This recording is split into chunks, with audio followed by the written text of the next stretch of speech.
Right. Good evening, students. Just let me know in the chat box whether you can hear me properly so we can start today's session. And in the meantime, we will wait for a few minutes because some of your friends might be joining from work. Some might be on their way home. Some might be at home. Some might be at home and having challenges in regards to what electricity. Some might be in different queues for different reasons. So I will have some time. Thank you very much for the student who has confirmed that I am audible. So up until your friends join, you can discuss if any of the problems you have, if you have come across any.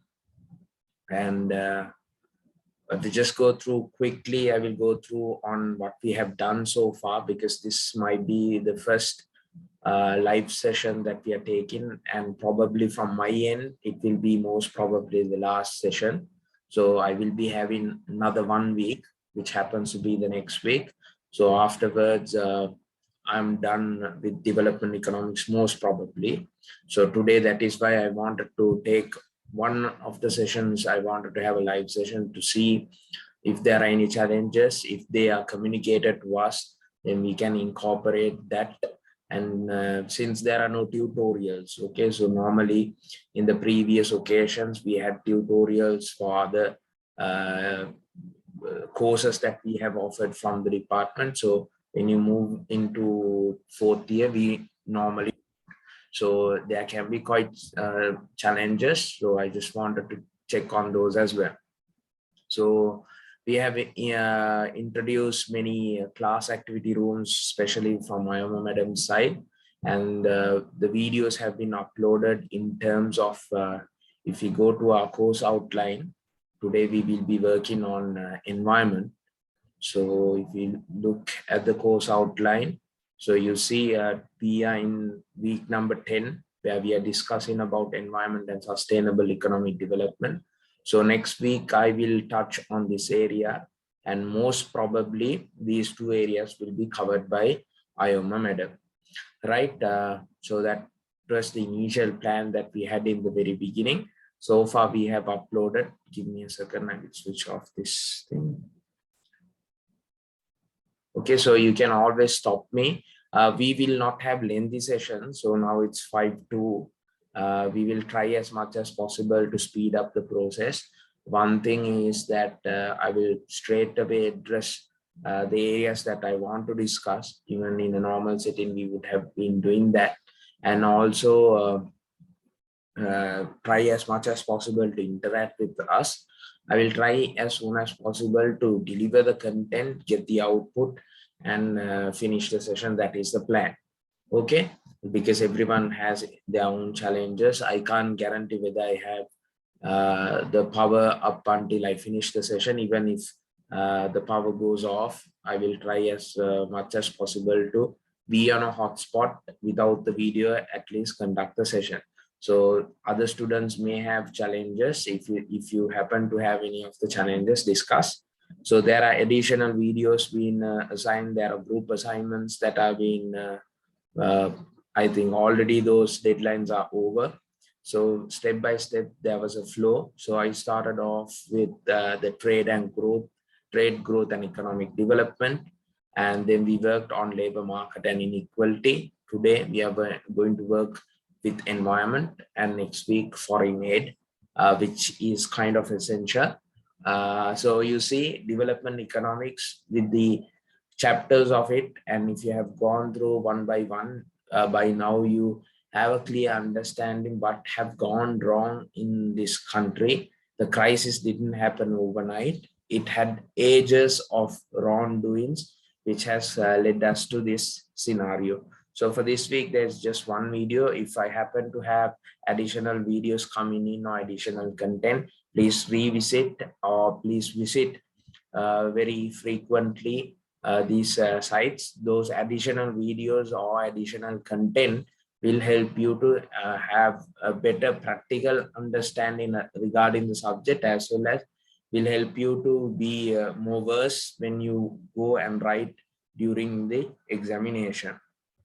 So I just took time to discuss matters. Just confirm me. Okay, hold on a second.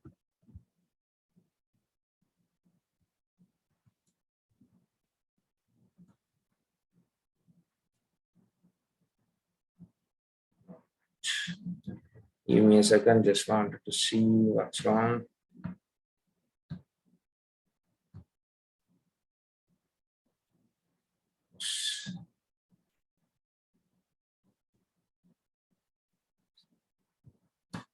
Right. Okay. Just let me know. Just let me know in the first place, am I audible? And whether the slide sets are visible as well. Just let me know that.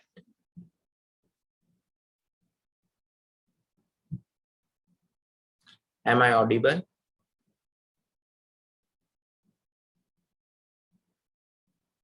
Right. Thank you very much. Because there are certain messages being popping up from the system. So today we are going to focus on environment and sustainable economic development. These are some of the areas by now you might have come across. By now you are more understandable in terms of these topics. We might have done certain projects, we might have done certain assignments in relation to it. So we will start off carrying on. So how environment is essential to our lives and why we need to make it more familiar when studying development economics. So, energy from sun is the source and the only source of energy for all forms. So we start from the basic where you started your science knowledge, biology, you name it. Energy flow is the basis of all businesses. So in order for us to function, we need to have a sun. If we don't have a sun, basically there will not be any functioning of any of the activities. So if you know your histories better, in ancient histories there have been stories where they have tried to use the solar eclipse. Solar eclipse is a moment where the sun will be hidden by the effects of where the moon passes by. So because of that, the sun will not be visible. Because of that, the earth will not receive the adequate amount of sunlight. Depends on the time period of the solar eclipse. So there have been situations in the very history, where people were forcefully, they were frightened for the reason thinking that this is the world's end. People thought a solar eclipse will be the world's end, where without sun you basically can't do anything. And even in today's context, or today's world, also in modern world also, always we will better operate when you have daylight, and when you have night light, or when you have moonlight. Basically your operations, the functioning of a normal human being also will be weaker. So you need to always communicate with the environment to go forward. If you fail to understand here today's context for today's session, what we speak about environment is the natural environment and not the outer environment. So I need to clarify that first. The environment and sustainable economic development. With the word sustainable economic development, you might have understood that. But today's environment, which our focus area is going to be the natural environment. So are you as an individual contributing to the sustainability of the community? Does your company, now you have already started your internships. So there are close to about 36 students in the session. If you are willing, just have a raise your hands, or you can drop in the chat box if you're willing to share any of the CSR practices in your organization. And does Sri Lanka have a sustainability approach to the world as well as to the Sri Lankan community? So if we look into this aspect of individually are we contributing to the sustainability of the community, it leaves a huge question mark, because we try to now, even if we take our own university, you might have been engaging in different extracurricular activities. So under those purviews, you might have been able to organize CSR projects. Okay, so now you can have, you can turn back and see how effective was those CSR projects that you have done.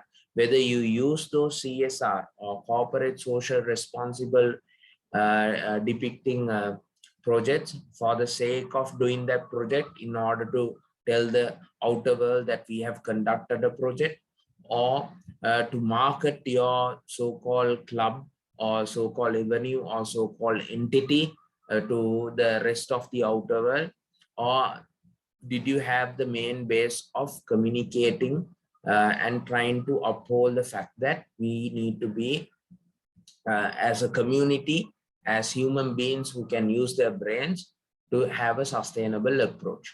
I think if you have gone through the previous videos, lecture recordings, there are a couple of occasions where I have discussed about the Industrial Revolution.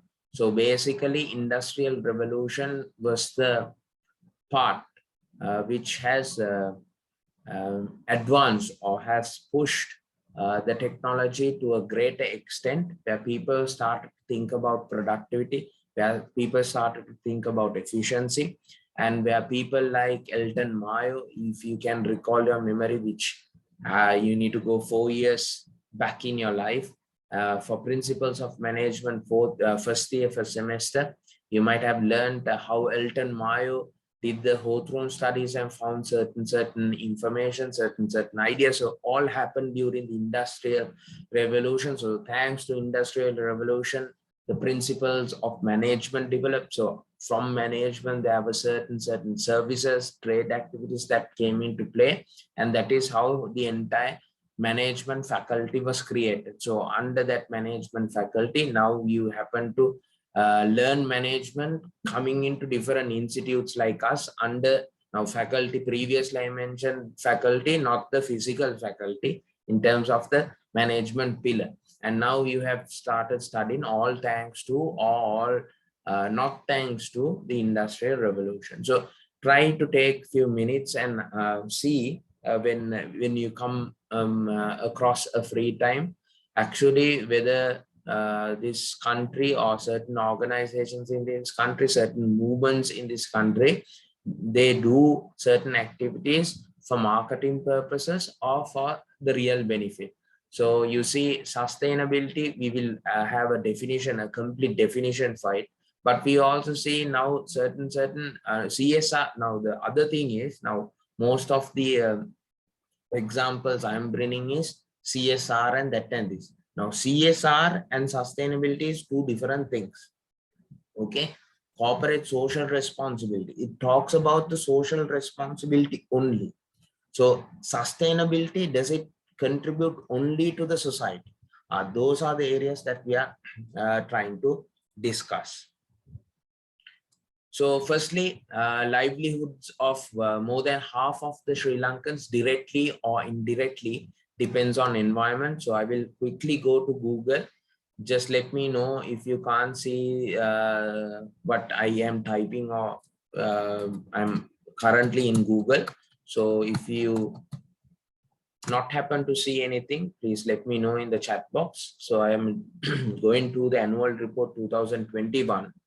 And I am now, if I go back to the slide set, I'm telling livelihood of more than half of the Sri Lankans directly and indirectly depends on the environment. Now, the reason as to why I have told, you see, if you look at Sri Lanka's real output, or GDP, gross domestic product or production, you see, I don't know these figures are correct or not, because I highly doubt at certain points, at certain junctures.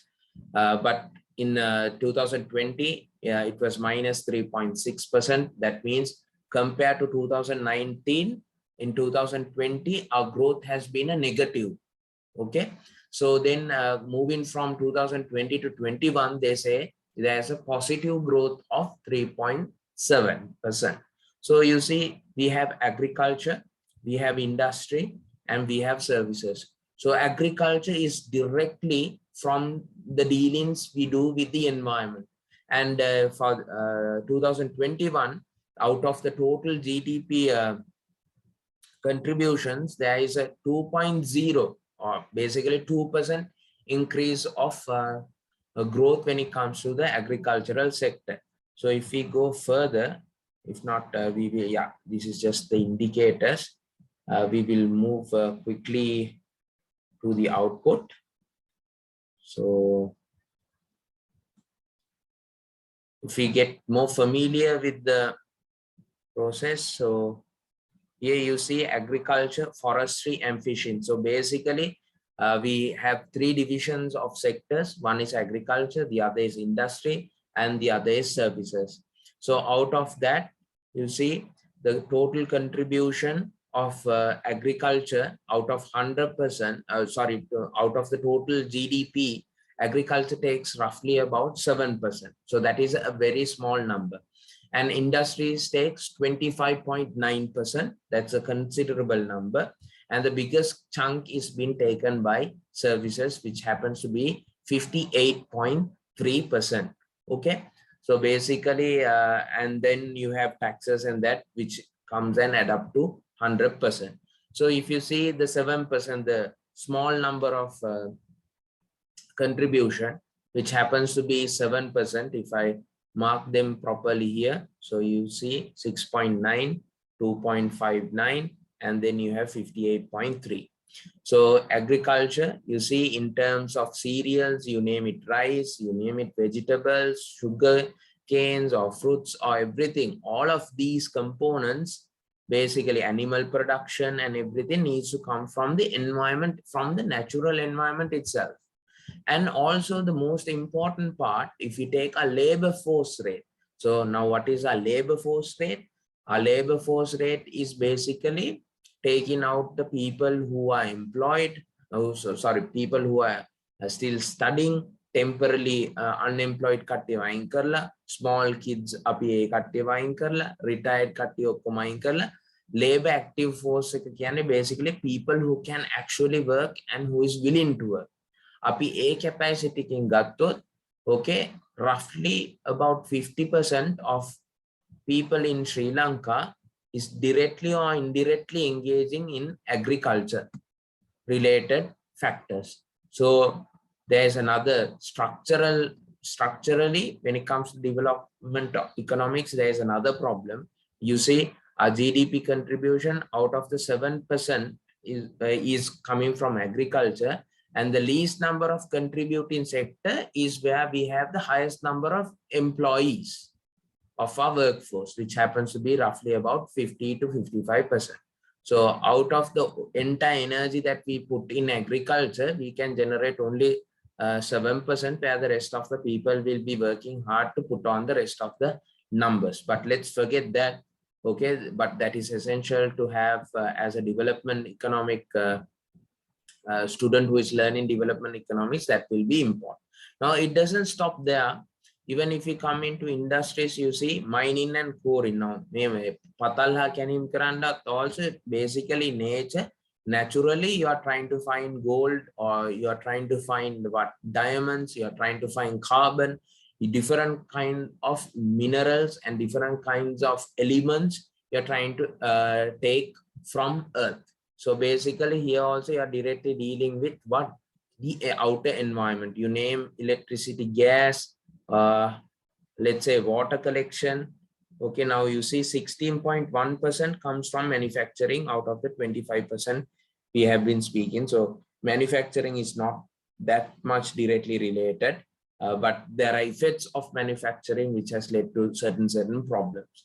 Okay, then when it comes to services, most of the time when it comes to services, there are lesser chances of the nature getting involved, but we shouldn't forget tourism. Now Sri Lanka is completely depending on tourism, and we are a country, when we speak about tourism, we don't like have Disney wonderlands or certain kind of amusement parks and that and this where the foreigners can come and visit and enjoy. No, that's not the kind of tourism we have right now. Our tourism is where our tourists come and enjoy the nature and the related other leisure activities which take place along with it. But mostly what we are trying to sell for our tourists are basically our nature. So when it comes to Sri Lanka, being a developing country, for us than other countries, we find it very important and very essential dealing properly with the environment. Because when it comes to agriculture, here I can't see, yes, here this is also an important component. Fishing, I think I didn't touch in the previous when I was discussing it. So when it comes to Sri Lanka, being an island, being surrounded with water, being surrounded by one of the biggest oceans on earth, okay, we play a key role where there are landlocked countries. There are countries where they have only a small strip of sea or a beach. But when compared to those countries, we are rich in certain areas, and we are rich in when it comes to environment. We always talk about, very proudly, we talk about our tea, coconut, rubber as products that we export, or products that has taken a name to the international community, but that is also coming from nature or natural products. So today we were having a discussion in the morning with Dilma Tea Company. So Dilma said currently for Sri Lanka tea, currently they have recorded the highest value for the demand. So basically, in one side where everyone can be happy about the fact that people are demanding it at a higher price, and also we can make a higher revenue since our rupee value has depreciated against the US dollar. But what they were highlighting was that basically tea is a commodity, but more or less it is a raw material. So when the price of a raw material keeps on increasing, that means the finished product, the cost of the finished product also increases. So as suppliers, what is your main target? Your main target is to make profit. So as suppliers, what you will try to do as a company who is selling a finished product, what will be their approach? Try as much as possible to minimize their cost. So this increase of cost that has been recorded can be easily replaced, where Sri Lankan tea can be easily replaced by the tea of Kenya, Indonesia, and other countries who are supplying. So that was the discussion that we were having. That was some part of the discussion that we're having. So those are things that we cannot be proud of. Now, those are as a result of what? The economic crisis. Now, what if the environmental crisis? Now, you are quite aware of what is happening in and out in terms of the environment also. Now, how this environmental crisis also can contribute to worsen one's country as well as one's economy is something which we will look into. So you can get familiar with this thing, the central bank report, and they have the brief descriptions of what went wrong and what is good and what is bad. So where ancient history in history, stepping stone for modern tools and development came from hunting. Now I spoke where directly and indirectly how Sri Lankans are more focused on the livelihoods with the environment. So basically my undergraduate research was in relation to dairy farmers. So dairy farmers also basically comes from environment. So that was in relation to multinational companies operating in the country. So even you name it, being a multinational company, being a small and medium scale company, being a small boutique, everyone deals in and out with the environment. So ancient history, here I have highlighted the fact that hunting. So hunting was the first scenario in our ancient history where human beings started to evolve, was where you started to design or manufacture weapons. So that is in order to hunt animals, in order to cook your meat and stuff. So that is where where fire was found, then the wheel was invented. So that is how step by step the humans started to evolve. And those were the reasons, I would say, why with the increase of those tools, and that is why I told that was a stepping stone for modern tools. Also, that is the start where people started to destroy the environment also. If you think about it, in order to design or manufacture these weapons, you need to get the resources also from the outer environment. So that is by cutting trees or doing something, they were able to do those. So currently we rely heavily on agriculture, mining, tourism, and fishing. So I did show how and what sort of a contribution when it comes to agriculture. Now tourism wins the biggest chunk, but I unfortunately didn't see tourism in this. So I think tourism might be included somewhere, or it is been completely taken to the external account, which discusses about dollars and that and this. So the problem is this environmental degradation. Now, environment can upgrade or it can degrade. So basically, those are the two things that can happen. So upgrading and degrading, out of that, now what we are going to talk about is this market, classic market failures also has led to. Now I will discuss what classic market failures are. I have explained, not I, but I think we have discussed this during microeconomics as well as macroeconomics in relation to market failures. So those market failures will has led to environmental degradation. So one of the how does a market operate? A market operates on demand and supply. So basic information I'm providing. So in a market supply, in a market, it depends on demand and supply. So the demand and supply based on different market structures will define how the price needs to be, how much the output needs to be. But at the end of the day, what your focus is, MR equals MC, that is marginal revenue is equal to marginal cost. What is that? Profit maximization. So when you put profit on top of everything else, or when it comes to in terms to a proper organization, wealth or shareholder maximization on top of everything, okay, so environment will not be in their list of priorities. So they are willing to destroy the environment in order to get a better revenue, in order to give a better dividend to their shareholders, in order to please the shareholders, in order to please the employees, or so forth.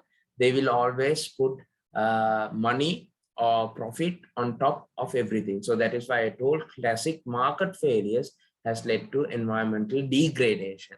So because of environmental degradation, we are currently facing, let's say, climatic changes, that then this all sort of things have started to happen. And the effects of the pace of economic development. Okay, so this affects, so because of the environmental degradation, okay, now there is a cost that you need to bear. Now environment is being destroyed. So because of that, there are several controls that you need to take put into play. Now Brandix. So if we go to Brandix, being a renowned apparel player in the market, let's go to Brandix. Okay, so Brandix facilities. Yes, I think we can go with that.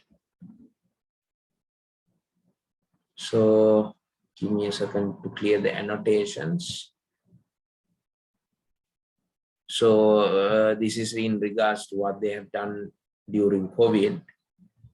But if we take Brandix happens to be one of the world's first in terms of eco-friendly factories. Okay, they were able to establish eco-friendly factories. They were the first, so their carbon emissions are very low. So their systems are, I think I don't have a clear access, but basically Brandix is a classic example. Now they have created factories in such a way where the carbons that are being emitted are being, so the air is being polluted because of those carbons that are being emitted through their production. There's a system where they collect, they recycle, or there is a mechanism. So We call those green factories have come into play. Now there's a cost that you need to incur. Now that is only Brandix who have done it, and some of the competitors might have followed it. But there are other entities which destroy the environment, but they don't bear the cost. Now, for an example, you, me, or our parents, for a fact, we might sweep our gardens, and we might collect some dirt.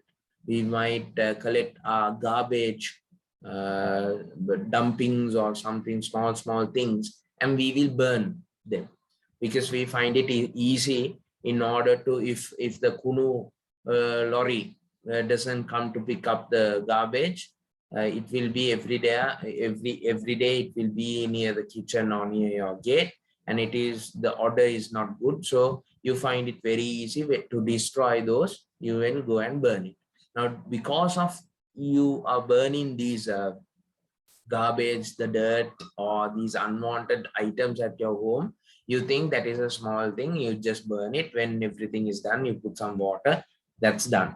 But you also have contributed to the pollution of air, because you burn your your garbage at this point. But don't forget, there are strong winds, so these winds are taking your polluted air to another region as well, so that can have an impact into a habitat of a human being, or it can have an impact to the habitat of animals as well. So because of that, the government or the respective authorities or key players in the market needs to incur a cost, because they don't know who polluted, in order to keep the air cleaner. So there's a cost that you need to incur, okay, for a small damage that you have done, that you haven't thought about what will be the repercussions of that action. So now just imagine, in your lane, if there are 10 houses and all the 10 houses does it, okay, thinking that this is a small thing I'm doing,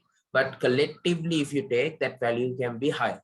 So this affects the pace of economic development. Now, why does it impact the pace of economic development? We have the central bank details. No. Yes, we do have the central bank details. So, or at the end of the day, all of these effort is to give a better living standard, to improve your livelihood, to improve your standard of living. That is what you call growing. If you don't grow, that means your standard of living is coming down. It's very costly to live. So you see, the pace is affected by these actions of environmental degradation, because instead of developing your natural habitats, or instead of developing your industries, or instead of developing the infrastructure, now you need to bear a cost in order to protect the environment. Now that is where your money is going out of the system. Now you remember, in macroeconomics, we learned about withdrawals equals injections. So what did we mean by withdrawals? That is savings. Now, what do we mean? Withdrawals is taking money out of the system. So savings is one component of such. Then you have taxes. So taxes is basically the money that I could have earned, or I could have enjoyed, where I could have enjoyed is now taken out of my system. Okay. Or when it comes to a company who could have enjoyed money, or who could have enjoyed profits, who could have given more dividends to their shareholders, that is been taxed and been taken out of their system. And then we have imports. Imports is basically money going out of our country. Similarly, in order to protect the environment, now we need to have a cost that needs to be incurred, which is being taken out of the system in order to stabilize the system. Okay, we incur an expenditure in order to stabilize the system, not to progress or not to grow, or at least minimize the negative impact of it. So we might not even be able to stabilize it. We might be somewhere closer to trying to stabilize. So why should we incur that cost? So because of incurring that cost, you see the speed and there's a lot of money that we lose in order of it. Now you remember last year, I can't remember the name of the ship.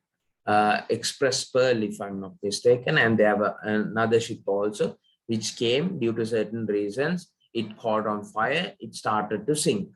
Okay, and due to mismanaging the situation, and due to, I would say, certain mistakes that we have done in order to identify the lower components of it, where we couldn't earn money out of it in terms of the insurance and stuff, there was an environmental degradation where the marine lives were affected. Okay, now fisheries also do play a huge role in terms of family incomes of certain regions. Now that was impacted because they can't go on fishing because those fisheries or those habitats are being poisoned with the fuel that they have been transporting, or any other explosive items or chemicals that they have been transporting. So there is naturally an impact to the economy. Also, now the cost that we need to incur to clean that area. Now, even up to date, we might be cleaning those beaches or the impacts of it. So there's a cost that needs to incur. That cost will not be borne by the company who did it. So the government needs to bear it, which means those money that could have been utilized to at least to build another cricket ground, let's say, if we were that much of stupid at this crisis, even we could have built a cricket ground from those money that is being spent in order to protect, to clean that environment. So we will have a quick look on this video. If I'm not mistaken, it's about air pollution, and we will get back to the session. Just let me know if you can't hear the video properly.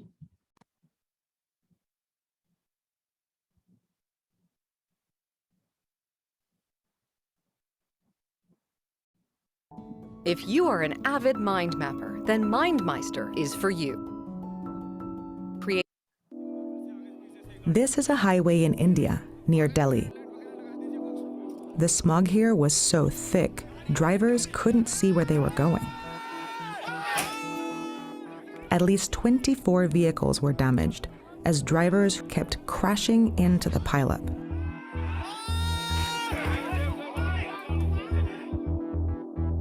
These conditions happen every year when Delhi experiences a huge spike in air pollution. Are we breathing poison in Delhi? Every 2 minutes, one person dies due to air pollution in this country. I get nauseous, I get dizzy. Hospital या family doctor के पास जाके दिखाना पड़ता है. When it hits, the nearly 30 million people here are forced to live in a toxic cloud. Scientists estimate that spending a day outside in these conditions is like smoking 50 cigarettes. As a lung surgeon, when I open the chest, I rarely see a normal pink lung these days. On the ground, a layer of dust covers the entire city. And in the air, a thick layer of pollution hides landmarks that are easy to see the rest of the year. Delhi has always been a big, busy, polluted city. But in the last decade, something is making it even worse. In the last 10 years, Delhi's population has grown by more than 7 million people. Today, it's the second largest city in the world, and it's also among the most polluted. More people means more cars, spreading dust and exhaust into the air.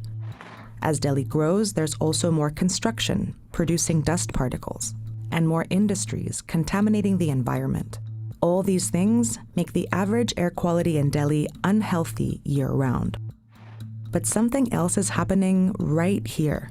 When air pollution in Delhi spikes in October and November, it sends air pollution levels to 50 times what's considered safe. Levels go haywire. Many of the machines are not made to measure the levels that we achieve. The smog is so bad you can see it from space. But this cloud of pollution isn't actually coming from Delhi. It's coming from here. The states of Punjab and Haryana are known as India's breadbasket. They're a key region for the country's agriculture. Farmers here grow rice, and that requires large amounts of water. In the 2000s, rice farming here took off, and farmers in the area started using so much water that the region's groundwater started running low. So to save water, authorities passed a new act in 2009. It bans rice planting before mid-June. That means farmers can't plant rice until right before the monsoon season, when rains come to replenish the groundwater. That pushes rice harvesting later into the year, which means farmers have less time to get their fields ready for their next crop. So to clear the fields more quickly, more and more farmers have started setting their crop stubble on fire. Every year, all those stubble fires form a massive cloud of smoke during October and November, and it heads straight for Delhi. There are two reasons why smoke in this region makes things worse in Delhi. The first is geography. The Himalayan mountains act like a kind of barrier directing the smoke towards Delhi. The second is the weather. During the winter, cold mountain air rushes down from the Himalayas towards Delhi, arriving beneath a layer of warm, lowland air that creates a kind of dome over the city. The warm air keeps pollution trapped on the ground with nowhere to go. So when the stubble fire smoke arrives in Delhi, it mixes with the urban pollution, forming a toxic smog that sits on top of the city. Mix all that together, and you have the most hazardous air pollution of almost anywhere. In November of 2019, India's Supreme Court ruled that states in the north had to stop farmers from burning their crop stubble. But so far, the ruling hasn't been enforced on the ground. In the weeks after the ruling, tens of thousands of crop fires continue to burn in Punjab and Haryana. Delhi doesn't have the ability to stop crop burning in neighboring states. Instead, when pollution spikes in October and November, city officials change the things they can control. Sometimes they'll halt all construction in the city or put restrictions on vehicle use. Still, until India's ban on crop stubble burning is actually enforced, these spikes will be back every year, making the city's already dangerous pollution even worse and putting the lives of millions at risk. आज हमको 50-70 साल हो गए दिल्ली रहते हुए, तो आज दिल्ली से कहाँ जाएंगे? हमारी रोजी रोटी सब कुछ यहीं पे है. We are taking baby steps, but we're in a time period where baby steps won't help anymore.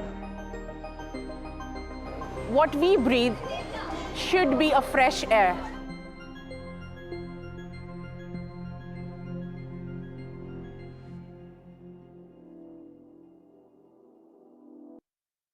I think that video might have given you a better understanding about the scenario which is happening in New Delhi, which happens to be the highest air polluted city on earth. Okay, currently is New Delhi. So you did see the reasons as to why. So the reasons might be not because of the reason of New Delhi, not due to the actions or activities in the state of New Delhi. It was due to the activities in Punjab and Haryana, if I'm not mistaken, if I pronounce it correctly, due to the impacts of those. So if we take in that perspective, so many of the problems that we are currently facing might not be due to the actions of our country. I'm talking in terms of environmental degradation, not anything else. So it can be, for an instance, USA, China happens to be the biggest polluters on earth. China and USA. But if you take in terms of development, they are the most developed. Now USA is the most developed country. China consider themselves as a developing country, but in compared to us, it's a developed country, far more advanced country, if I properly put it in that way. So you see, dominant players in the market are the people who are polluting the market badly. And also they are the people who bring restrictions and tell, this is what you need to do. These are the treaties that you need to sign. By this date, you need to stop using this. By this date, you need to stop using this. By this date, you need to stop using this. Okay. So they are the people who bring their own kind of rules, and they are the people who also pollute the environment. So that will be taken into heavy discussion in the future slides also. So here I mentioned one reason is the classic market failure that has led to environmental degradation. So now what do we mean by market failure? We have discussed during our macroeconomics in general. So one reason is externalities. So now there are two types of externalities. One is, we call it positive externalities, and then you have the other, which happens to be negative externalities. And each of these positive externalities and negative externalities have their own two types of externalities, where we call it positive consumption externalities, positive production externalities. Then you have the same for negative consumption externalities and negative production externalities. So now what do we mean by externalities? Externality is a benefit. One, it can be a benefit, so that is the positive part comes in. Okay, it can be a benefit, or it can be a cost to the third party. Okay, it can be a cost to the third party due to the actions of the first party and second party. So now basically this is going to be a benefit or a cost to a third party. Now let me give you an example.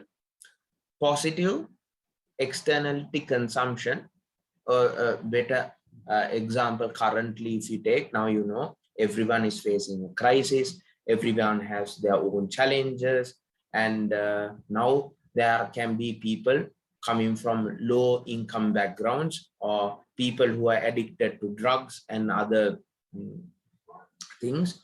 Okay, there's one of your friends who have raised their hand. I believe that was a mistake. Okay, so what I was talking about, externalities, positive consumption. So there can be thieves all around. So down your lane, in your village, or even in if you are in the hostel or a boarding place near Vijayarama, there can be thieves. But the next door, okay, and now that dog is protecting that house, as well as he will bark if some unknown person who happens to walk down the lane, and if the dog identifies that person is not from the area, he will bark, or he might even it might even chase down the lane with that person. Okay, now that is a positive externality, that is a benefit, and you are consuming. Now that is a result of, now who is the first party and the second party? Apita wedanne eka ape ballekut නෙවෙයි, අපි නෙවෙයි කණ්ඩ දෙන්නේ, ඒ බල්ලා අපිට නෙවෙයි නැට්ට වනන්නේ, ඒ කිසිම ප්‍රශ්නයක් නැහැ. But we are taking the benefit out of it. Now we are the third party, and අපි මොනවත් අපි injection එකක්වත් ගහන්නේ, but we are taking the benefit out of it. So when it comes to the business world also, that happens. Okay, sometimes now you see that benefit, we are also taking some sort of a benefit out of it, but we are not paying for that benefit. Now that is a reason for a market failure. Now for things, so let's say policing, police, police ඇවිල්ලා එක අපි කියමුකෝ පාර ඉන්න මිනිස්සුන්ව protect කරන්න අපි අරගලේ කියලා ගමුකෝ, for an instance අරගලේ ගෝල් ෆේස් එකේ පොලිසිය ඇවිල්ලා control කරන්න බලනවා. Now they are trying to protect the අරගල කරන කට්ටියව protect කරන්න හදනවා. They are trying to protect the scenario, basically, let's say. But because of these police actions, the nearby hotels, their buildings, okay, the roads, their parking lots are also being protected. Now who is spending for the police to be at Golfest? We are spending our tax money. Okay, that is, our tax money happens to become the revenue of the government. Government spends that. Government expenditure is going to be police. Okay, but in the meantime, the nearby hotels and other people are also going to benefit out of it. Okay, so now that is an expense, even though that's a benefit for one third party. Everything in economics, someone needs to bear the cost. And negative consumption, a good classic example we will always come in economics is passive smoking.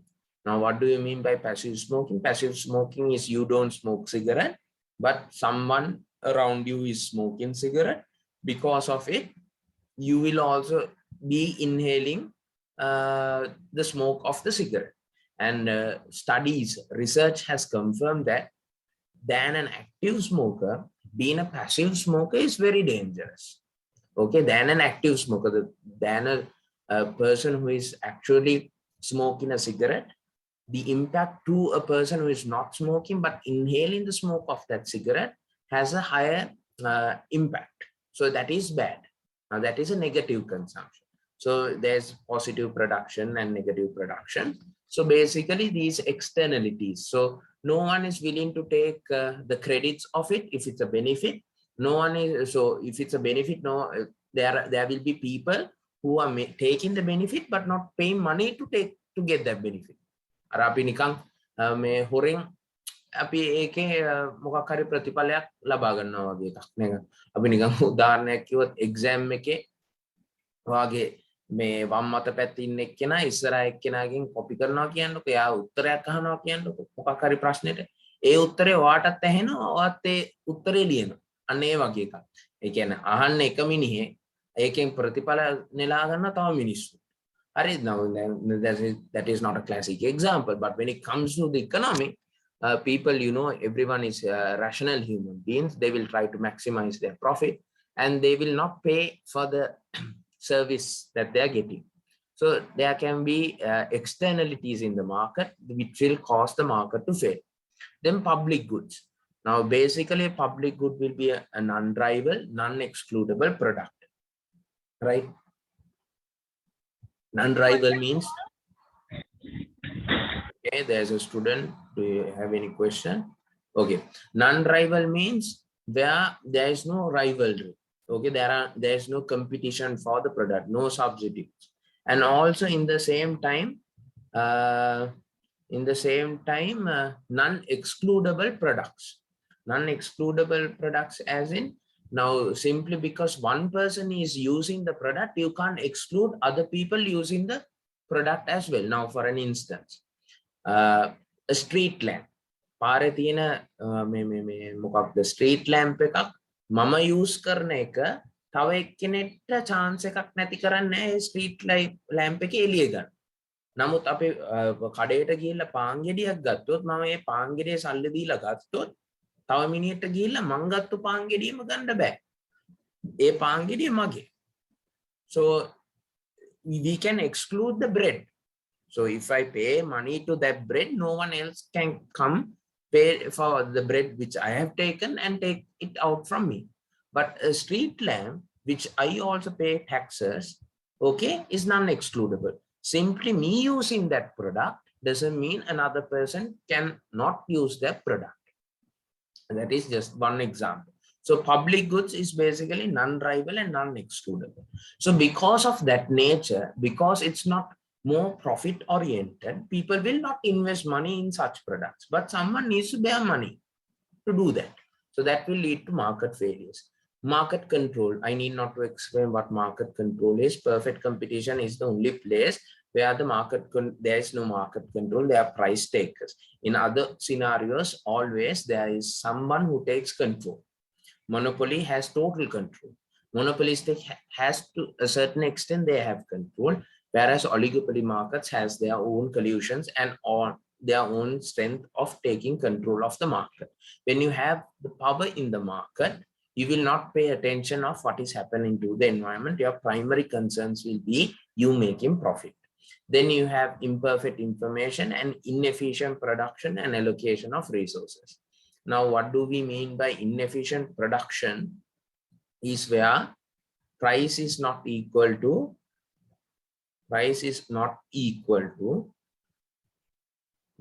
minimum ATC. Now, I will explain this little bit quickly. Now, these things that we have taught at micro and macro. So production efficiency. Now here we have told inefficiencies is what that leads to market failure, but I'm talking about production efficiency. Production efficiency is where price is equal to minimum ATC, average total cost. And allocation efficiency is where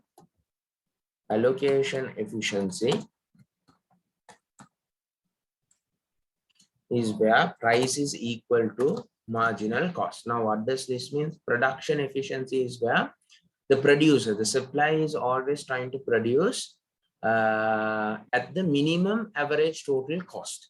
So that is where they are trying to have the price of the product at the minimum as much as possible, at the minimum cost level they can operate. Now, that is why vegetable market, the consumer is going to benefit also, as well as the producer is also going to benefit. But if you go to buy a iPhone or a Samsung phone, the producer has a higher chance of enjoying more profit than the consumer enjoying their own surplus. You have consumer surplus and producer surplus, no? Because when you look into companies like Apple and Samsung, they have been key players, big players in the market. They are not trying to focus on reducing the profit or reducing the cost of the product. They're trying to bring in new features to make the product more expensive, to make the product more quality, okay, to make the product more usable. So then their focus is not to become cost leaders. If you remember strategic management you are learning, their focus is not to become cost leaders, but their focus is to become to focus in a certain area or to differentiate their products. Then allocation efficiency is where price is equal to marginal cost, where your marginal cost curve intersects with the price. The only scenario of this being classically happens is in a perfect competition. In other market structures, this actually doesn't happen, and that leads to market failure. Now, allocative efficiency is where the mind of the consumer. Now, if I go to buy this phone, I think this phone is 50,000 rupees, as well as the producer is also, he thinks, he or she thinks that this the cost I have incurred on this phone is 50,000, and if I get 50,000, I'm happy. The consumer says, if I get that phone for 50,000, I will purchase, I'm happy, which means the producer is also happy, the consumer is also happy, consumer surplus, producer surplus is equal. So that is the scenario which is being told in other ways, that the allocation of resources. Now, resources are allocated efficiently where price is equal to marginal cost. But the scenario is the market tends to fail because price is equal to cost means marginal revenue is trying to become equal to marginal cost. That is where the profit maximization happens. But what our focus is in when it comes to markets or companies, to always have their price higher than their cost, to have decent margins, okay, to attract or to enjoy these things, higher profit, abnormal profit. So because of that, their primary focus will not be to maintain these efficiencies. Their resource allocation will be inefficient, which means they will destroy the environment as much as possible if they need. And you see, productive efficiency also is not an area, so they will not be bothered about the cost that they need to incur to get their profit optimization points, right? So that is that. So we have, I will clear this. Firstly, we will watch the video because I believe now some of the students might have returned home after their internships or from their company. So in the meantime, while watching the video, you can have a bit of a sip of tea or something as you wish. But in also listen the video also. Then in the meantime, see, so I will have a general discussion about the rest of the areas which I need to based on that video. If you don't hear, just let me know.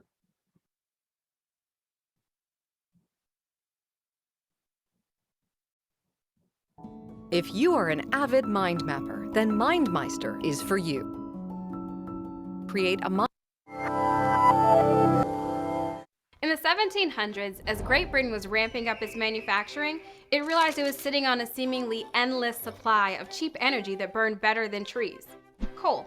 All this black stuff in the ground was a game changer, kicking off a new age called the Industrial Revolution. You may have heard of it. Over the past few centuries, a handful of countries reaped the benefits of fossil fuels and developed their economies, emitting a lot of greenhouse gases along the way. We now know those gases have changed the climate, but since the mid-2000s, an interesting shift has occurred. The majority of greenhouse gas emissions are now coming from large developing countries who are looking for cheap energy sources to drive their own economic growth, just like rich countries before them. So, who's responsible for fixing this mess? The rich countries who have played the biggest role in causing it, or the poor countries who are currently emitting the most carbon?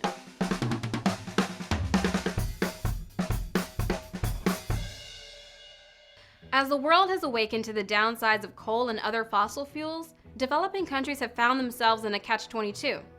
They also want to grow their economies and infrastructure, and the easiest and cheapest way to do that is by burning fossil fuels. But that will exacerbate climate change, which will hit many developing countries the hardest and quickest as they deal with increasingly intense and deadly heat waves, droughts, and tropical storms. The thing is, developing countries don't want to put their economies on pause while they invest in low-emission energy sources that may cost more. That's where international climate agreements come in. In the 2015 Paris Agreement, the world's countries all set goals to reduce their emissions.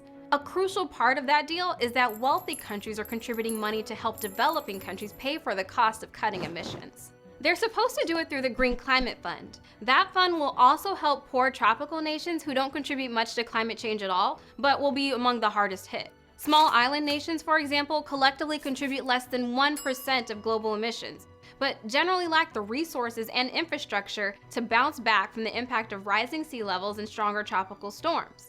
So why should rich nations pay the price when developing nations are the ones currently emitting the majority of greenhouse gases? That's the million-dollar question. Well, actually, the $30 trillion question.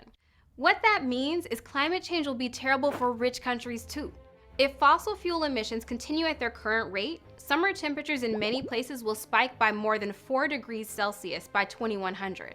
That may not seem like a lot, but it's about the same difference in temperature between this year and the last ice age. But that ice age thawed over a course of several millennia, not a century. Adding that amount of heat will cause havoc in a variety of ways. More of the world's population will be exposed to heat stress, tropical diseases will spread to new regions, water will become more scarce, and crop yields will take a major hit. And this will cost a ton of money, $30 trillion in damages globally from just 2 degrees Celsius. On the other hand, it's estimated that for the big emitters to make the necessary changes to cut fossil fuel use, it will cost about $500 billion, which is a lot. But $500 billion, $30 trillion, you do the math. The quicker we act to reduce emissions, no matter who's making them, the more effective our efforts will be, and the better chance we have to avoid some of the most disastrous effects of climate change. So, climate change hits our bottom line, and speed is of the essence. And practically speaking, rich nations can act faster and do more right now. Nations that have more stand to lose more from climate change, which is why it's also in developed nations' best interest to lead the charge in cutting their own emissions, while at the same time helping other countries do the same. Paying now will save trillions of dollars by preventing global destruction, displacement, and loss of life in the future. No one wants to be the country responsible for screwing things up for everybody. Fixing climate change would be a far more satisfying legacy. And that's something that every nation on Earth, rich or poor, should be able to agree on. Hey guys, thanks for watching our latest video. We hope you consider subscribing, maybe click that little. So I believe that video might have enlightened you to understand who is responsible and what actions needs to be taken. And it's not only the developing countries, it's not only the developed countries. So I need not to go inland and discuss about what is global warming, what is climate change. We all have been harping on for a very long time, but I will take your attention to certain areas where initially in terms of environmental, it started with the Kyoto Protocol. I think my spellings are correct. Kyoto, can't remember the spellings, but yeah. Kyoto Protocol. My spellings might be incorrect, but you might be able to guess. Yeah, this is where this Kyoto Protocol was the first scenario or the main official setting where people started to openly discuss the importance of this climatic change, global warming, where they got together at one place and started to discuss what are the actions they need to take. And later on, this went on to develop as the Rio Summit, where we call the Rio Summit, which happened in 1992, the Earth Summit, as well as this also had it another edition, which happened to have, if I'm not mistaken, somewhere around 2012, 2015, in order to commemorate the 20 years of the Kyoto Protocol and so forth. So that is where the UN also opened their mind and started to work very closely with these things, with these elements. And then you had 8 millennium goals. Okay, 8 millennium development goals were created. If we have a chance, so these are the 8 millennium development goals. Out of it, also there were certain goals which were dedicated to the you see that one is for hunger, education, gender, but out of the 8 there was one component that they have given for environment, because they found it very important. So ensure environmental sustainability.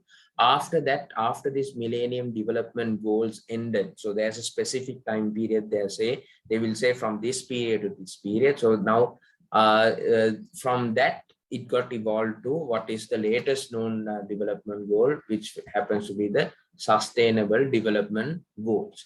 So sustainable development goals is where you have 17 development goals where you will be working hand in hand, and some might know these 17 development goals and some might not. So I will just quickly go through the development goals. So one is no poverty. So that is the first goal.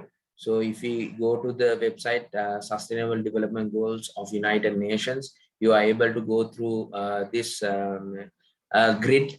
So there are 169 targets, 3,196 events in relationship to this. There are this number of publications and this number of actions. So by 2030, that is their target. By 2030, they are seeking for basically no poverty. So in order to achieve that, they have 7 targets. And if I will show for one goal, I will show the targets, how they have come across. So basically, in order to achieve the target of, in order to achieve no poverty, how are they going to achieve it? They have 7 sub targets, and you need to step by step achieve those sub targets. So here, this is the targets and indicators. So one is by 2030, eradicate extreme poverty for all people everywhere, currently measured as people living on less than 1.25 a day. So what is $1.25 a day is roughly, if we take in terms of Sri Lanka, that is about 500 rupees. If there are people who can't earn at least 500 rupees per day, we consider them, they are below this so-called poverty line. So we can classify them as poor people. So that means 500 a day means 500 into 10 is 5,000. 5,000 into 3 times is 15,000. So roughly we are talking about people who can't earn a salary of 15,000 a month. Now don't consider yourself as poor people, or you are down the poverty scale because I'm doing an internship and I'm getting only 10,000, or I'm exactly getting 15,000. No, that is not how we consider, because if you take your family income, that can be different, where your father brings in certain amount of money, your brothers and sisters might bring certain amount of money, your mother will bring some amount of money, so forth. And the other way of achieving, so they have listed down the indicators how we are going to measure this so-called thing, that is the proportion of population living below the international poverty line in terms of sex, in terms of age, employment status, and geographical location. So in terms of rural poverty, urban poverty is being discussed. So by 2030, reduce at least by half the proportion. So go forth. I will not focus on these targets. I will look into when it comes in terms of relation to environment, we will have a small area there. So the second is zero hunger. So that means that everyone will have food. That is the target by 2030. So now we have about another 8 years. I don't know whether it's possible, but you see many of the companies, many of the organizations, many of the clubs and societies you are part with also by small means are trying to achieve these goals by doing certain projects, activities, actions, movements, which will be very useful because, you know, for something to happen in a large scale, someone needs to start in a small scale. So even you can do it in a small scale, and it will amplify in the years to come. So we cannot say that in 2030 we will not be able to achieve it. We might be able to achieve it, or at least we will end up closer in achieving our targets. So thirdly is good health and well-being. Fourthly, quality education, where by 2030 it is expected that everyone gets at least primary education and so forth. Gender equality. Now clean water and sanitation. Now that is related to the environment directly. Affordable and clean energy is number 7. Number 8 is decent work and economic growth. Number 9 speaks about industry, innovation and infrastructure. 10, reduce inequalities in terms of in terms of gender inequalities, in terms of income inequalities and so forth. Then you have in 11, you have sustainable cities and communities. 12, responsible for consumption and production.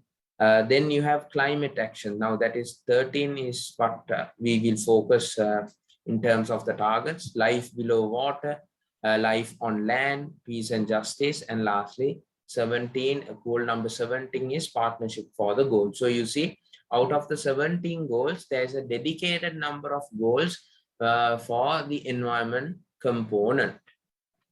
So if we quickly go through the take urgent actions to combat climate and its impact.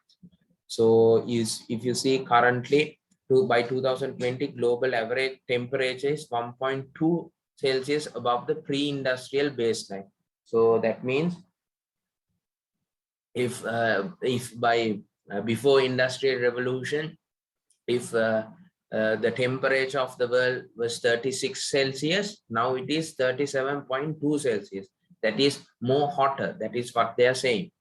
And woefully off track to stay at a below, and they have provided us certain information and so forth. So greenhouse gas emission has been dangerous. And let's say there are how many, there are only 3 targets to be achieved under this climate action goal. And they have given the first target is strengthen the resilience and adaptive capacity to climate related hazards and natural disasters. They have told how they are going to measure. Now these indicators කියලා කියන්නේ කොහොමද measure කරන්නේ? අපි for an example අපි කිව්වොත් number of students passing A levels කියලා ගත්තොත් කොහොමද අපි ඒක measure කරන්නේ? Above 3 simple passes, the above A passes, the simple passes දෙකක් තියෙනවා. ඒක තමයි මේ define කරලා තියෙන්නේ. So 3.2, integrate climate change measures into national policies, strategies and planning. So now this is what we are doing in a small scale. Let's say COMSO එකේ අපි ගන්න policies වලට අපි මේ environmental friendly දේවල් කියන අපි කියන report එක print කරන්න එපා, because you will be wasting paper. Or we will, when we do projects, we will not use plastic and that. And now those are certain policies that we have implemented at small scale. Now when you go to do your internship at the company level, there will be another company policies, and when we move as a country, we will have national policies. And third target is to improve the education, awareness raising and human institutional capacity on climate change, mitigation, adaptation and impact reduction and early warning. So it goes on. And that is what I wanted to discuss here. So the video gave you a classic understanding about who needs to incur the cost. Is it the government? Is it the industry? Is it the developed countries, or is it the developing countries, and so forth? Then with the progress of this global warming, climate change, where I spoke about the Kyoto Protocol, the Rio Summit, where the 8 Millennium Development Goals came into Sustainable Development Goals, came into the juncture where we started discussing about environmental accounting. Now, even for accounting, you might have learned where we take environmental components into consideration of our accounting purposes. Now, that is also very important, and now that has been an essential component in today's day-to-day accounting. And previously, we calculated gross GDP, or gross domestic product. Then we took the net value, where if we took it in terms of the income method, it will be gross domestic income. Then we reduced the depreciation, it became the net domestic income, net national income. And now we have evolved to a stage where we take the environmental aspects also into our calculation, and we call it the sustainable net national income. So there are a couple of ways that it has advanced. One is the net national income is where you have the gross national income. From there you deduct, here DM means depreciation of manufactured capital assets. So basically in the normal scenario, this is where we have called depreciation. Depreciation, we will get the net national income. Now on top of that, we are going to reduce what? Depreciation of environmental capital. So basically the depreciation of, now environment is considered as a capital, and the depreciation of it also is taken into consideration in order to develop the sustainable net national income. And further it has been developed. I have defined the DM and DN again. On to the same equation, you go and subtract what? Expenditure to restore the environment. Now, not only the depreciation of the environment, also the expenditure that has been incurred to restore that damage as well. Now, let's say if you are cutting trees in order to produce an A4 bundle, there's an expenditure being incurred to regrow trees also. So that very company will bear a cost and will start planting trees across the country in order to compensate the destruction they have done. So we need to reduce that also, the expense. Now that is just an example in terms of the company, but in terms of the government also will take the effort for the amount of destruction that we have done. Let's say forestry destruction, the government will say, okay, this is the cost that we need to restore, to bring it back to the normal situation, the amount they need to incur. That is also been reduced when you calculate the sustainable net national income. And lastly, you will also take the expenditure required to avert destruction of environmental capital. That is the amount, that is the expenditure that you incur to bypass. In terms of environmentally api protect karanna ganna measures. Okay, so let's say I talked about the Express Pearl ship that came and got burned in the middle of the sea. Let's say the Navy for patrolling in the entire around the island, for patrolling to see whether the ships are in order, whether unnecessary ships are entering into our seas or not. If something is happening, the support that we need to give, there's a cost that we need to incur for an problem not to happen. That also needs to be deducted in order to say this is a sustainable net national income. So here we have World Bank information in terms of the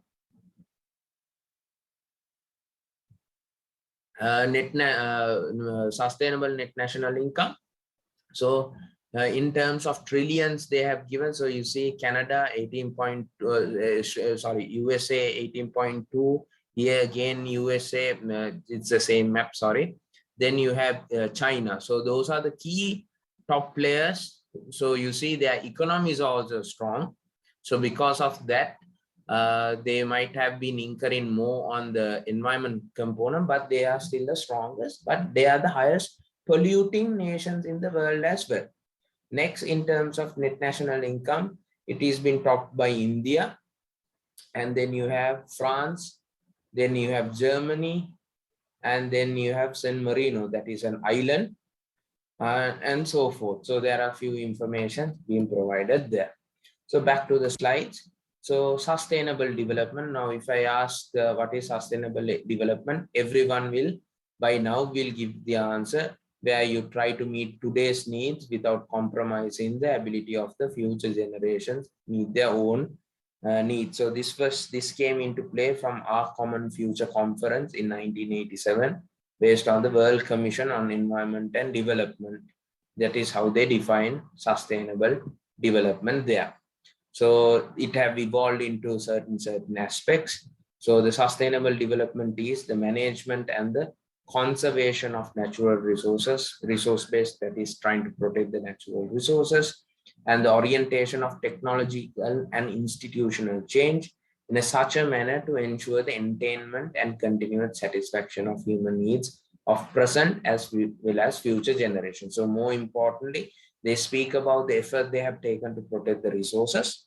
They talk about the technological and institutional change which comes along with the advancements of modern work, as well as trying to satisfy the present generation, as well as trying to have that same level of satisfaction, leaving that same level of satisfaction for the future generations as well. So I need not to explain, it will be reiterating the fact. So basically, you might have better understanding about environmental sustainability. And we have spoken about the Industrial Revolution and information as such. So sustainable development strategy as outlined in Rio Agenda in 21, not in 2021, but Rio Agenda 21 is government strategy should build upon the and harmonize various sectoral, economic, social, environmental policies and plans. So now they are saying sustainable development is not about taking individual social factors or taking individually the environmental factors. No, it's not such. It is a combination of all of these various sectoral, that it can be economic, social, and environmental. Three aspects, you need to take all three of them into consideration, and that is what we call sustainable development. It's not only about the environment individually. Need to take into consideration social action. The social actions also need to be in support of the current generation as well as the future generation. The economy also needs to be in the support of the current as well as the future, but unfortunately in Sri Lanka, no current, no future, nothing. Only the light, they will be protected and it goes. So that is what is being told here. So that is where we show this entire this thing. So it needs to be a complete balance of social, economic, and environmental development. So in economic, so now you are in development economics. So that means you are only in this area, economic area. But what we are proposing is, no, it needs to be a combination of all of three: economic, social, and environment. So now currently what we are facing as a country, that also I will discuss. Currently, what we are facing as a country is we have the population is rising. So if you look into the World Bank here, we can use the World Bank indicators here itself. Sorry, right? Population. Okay, you can always use this information for your work as well. That is why I continuously make it a habit of using these things so that you will get used to it. So this the world population here, it is currently 7.8 billion. In 2020 it is 7.76. So 2020 it will be very closer to 8 billion. So if we go to Sri Lanka, okay, we are currently at around 22 billion. So Sri Lanka values are, if they have given, they should have. So here 21 billion is basically 22 billion, and this is rising. So in terms of urban population, Currently, we have about 18% of the entire country lives in this so-called urban area. And our urban population will increase to 37.5 something by 2050, which happens to be the lowest figure in the Asian, South Asian region. But even though it is the lowest figure, the rate of increase now from 18% now to 37.5% is almost double the amount. The rate of increase is highest in Sri Lanka. Okay, so now due to the increase of population, what happens? That will increase the resource consumption. So increase of resource consumption means what? We need to take these resources from the environment. So it will become very challenging in the future years to come, as well as currently also it is very challenging, because when the population keeps on increasing, the need of resources are also increasing. Now, good classic example is the number of fuel queues in Colombo compared to number of fuel queues in, let's say, in Matale or somewhere like that area, let's say Padaviya to that instance. Yes, you have fuel queues in Padaviya also, but the number of queues in Colombo is higher. Then, which means the number of resources, now sending one Bowser to Padaviya and sending one Bowser to Colombo is not going to be equal. You need to send more than 100 Bowsers to Colombo. So the resource consumption is high. Now see the number of vehicles that is going to be stagnated near fuel stations, the carbon emission and the destruction to the environment, and the cost the environmental authorities needs to bear is going to be higher. And also I told, because of the environment cost is going to be higher, that is going to have an impact on the growth of the country. So definitely it is going to have an impact to the poverty, going to have an impact to poverty as well as people who are under the poverty line. Because now they are going to be the people who will have the hard hit of it, because the government doesn't have enough capacity to focus into these areas as well. So now this is an important area which you need to inculcate, where population increase will increase the resources. Increase of resources means those needs to come from the environment. So the damage you are going to do for the environment is also going to be higher. So taking nature into consideration, so there are I think I did show you this thing, the Indian air pollution video, so I need not to explain. So the swelling of cities must think green. So you see in 1979, this is a picture of, you see China here. So here a satellite photo of the Yellow River Delta taken in 1979 show how slit, how the caused by intense farm upstreaming. And now you see here the greenery patches have gone off. Now the China has become more industrial. China has become more of capital intensive. They have moved from the labor intensive markets, and you see the greenery has gone, and from the satellite images. Now you see the amount of destruction of trees that have taken place over the 20 years is high. And if we take a photo today, it will be more than that also. So what are the actions that here? Atlas shows how we ruin the earth. So basically Atlas means the maps basically. So here you see Spain's Almeria province as seen from space in 1974, and how it is been looked in 2005 here completely. This entire area is being destroyed. They have destroyed. So here climate change research. So now this is a classic example. This is, you see George Washington. So here, now they are the people who have done the biggest damage to the outer world.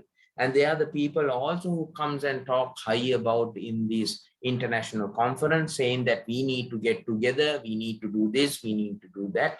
But apparently they are washing their hands on us and saying, hey, look, we will destroy the earth, you will pay for the destruction that we do. And also for your information, now there are certain agreements that the entire world has come into play. And for an instance, now I don't have actual data to give my case here, but you can understand it betterly. So based on the size, based on the capacity, based on the operation, certain authorities has decided this is the amount of destruction that we can do. So without air pollution, you can't produce certain products, no? So in order to produce, you need to burn certain products and so forth and so forth. So we will tolerate, let's say 5%, or let's say $5,000 worth destruction you can do per year. Okay. So for each country, there's a, based on their capacity, based on their operations, they have given an amount that they can destroy or can cause, but in return, they need to do certain stuff. But what bigger players in the market do is they take that capacities that are being given to other countries, they take it for money. ඒ කියන්නේ නිකන් ලංකාවට දීලා තියෙනවා නම් dollar 5000ක damage එකක් කරන්න ඒක අපි ඒ 5000 රෙන්ට් අවුට් කරනවා America. You come, you destroy that amount, we will not destroy, you pay us for that. And ඒ වගේ market එකකට now this is converting. So bigger players keep on becoming more richer and richer. Okay, so these information I will share with you, the price of steak and so forth. You see the same image. Will you be able to enjoy these any of these products right now? And the people, the energy in abundance at home. So this is an entire, this is normal house back in the days, and the the needs and wants of their houses, and see the amount of wastage. Okay, you need only couple of shoes, okay, because you can't at one time you can't wear 6-7 pairs of shoes. So see the wastage. Okay, at once you can travel from point A to point B by only one vehicle. So having 10 vehicles at a home is a wastage. So in order to produce a vehicle, there's a cost that you need to bear. So you need to, basically this picture also suggests that you need to sustainably use products, not for the sake of you have money, not to keep on buying products, but if you really need to make use of, or if you really need anything, then you buy. If not, don't waste your money, as well as don't waste the resources. Because now see how many people can be, how many needs and wants of people are here. You can actually, you can donate all of these products which is in this home to a school in Kenya and give them better education, give them better uniforms and so forth. So you also need to be very careful when you when you make purchases, when you buy certain products, look into their sustainability aspects as well. Then sustainable development challenges, the number of people living, I spoke about the population increase. Then effective urban management is going to be a condition. Now population increases also is going to increase the urban population. That means people who are living in urban areas. Then, you know, when urban population increases, the space that you can live also becomes smaller. So when the space you live becomes smaller, then there are other challenges that we need to face. Then ensuring food and nutrition security. Now, currently we are going for a food shortage. Okay. Currently, we are experiencing an energy shortage. Now, without energy, okay, fine, we can at least walk. But without food, what we can do? So we need to have food. So those are the challenges that we will have in the future. So the energy transformation challenge is going to be bigger. It is that you see at the end of the day, people say that we will run out of oil, or we will run out of petrol by 2050, 2070. They do statistics, but actually what happens is we don't run out of resources. Those resources will be replaced by another resource. So basically we didn't want oil or fuel back in the days. No, we needed fire. And after that we needed wood. So wood was replaced by another product. That product was replaced by another product, another product. So now currently actually gas, diesel, petrol is currently in the process of being replaced by one, nuclear energy. So we will not run out of resources. Basically, those resources will be replaced by another set of resources. It is that whether those resources will be sustainable resources. That is the problem. Finance and sustainable development in large will be the next challenge. So these are the areas that I wanted to discuss today, and we can call it a day. There are already about, in the start, there were about 35 students. Now we have only 18 students. So on the very beginning, I said it will be very short and sweet. I will try to finish things early. I could have taken time and explain certain areas, but I didn't want to waste time on that. If you have any questions, you can always reach me and Ayoma madam. So today will be most probably my last live session, and probably the last time we will be meeting in a lecture also, because next week I will be doing a recorded session, and after that Ayoma madam will take the last 2 weeks, and you will be sitting for your last 5 sit-down examinations in your life as an undergraduate of the Department of Commerce for the bachelor's program. So I wish you all the very best. You guys happen to be my first batch in my academic career. That was in 2019. So after 3 years or so, we have come to this point. So wish everyone all the very best. Get better classes, organize yourself, do better things in life, enjoy life, be highly motivated, make the department proud as well as make your country proud. Try to bring good solutions to the crisis that we are facing. And if there are any challenges, you can always meet us, discuss matters. Okay. So wish you all the very best. If you have any questions, you can remain in the session, discuss them, and you can leave. If not, we can leave now. Thank you very much for being attentive and for attending the session amidst all the challenges you have had. I respect that effort. So with that, we can call it a day. So thank you very much. Wish you all the very best with your future endeavors. If you have problems, you can ask them, you can discuss them. If not, you can leave.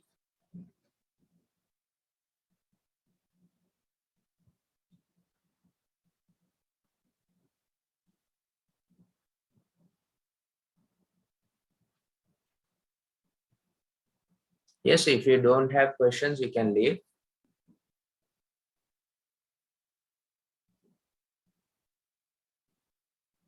Thank you very much for the wishes, and wish everyone all the very best.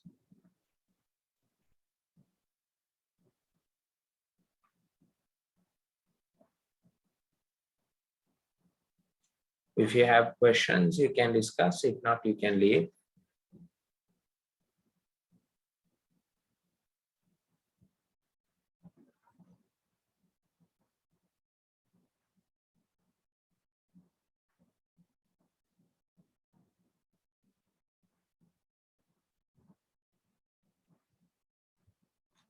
Yes, 19246 248 53 130 178 176 188 251. If you have problems, you can discuss. If not, you can leave.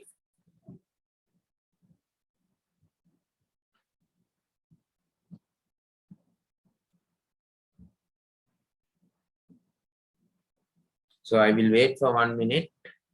If you have problems, you can share those. If not, you can leave.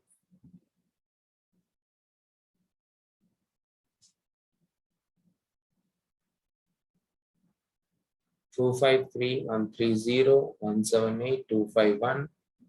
Imal Shadilshan. If you have problems, you can discuss. If you joined right now, I'm sorry, we are done with the session. You can go through the recorded session if that's the case. You can leave the session if you don't have problems. Within 30 seconds, I will end the session.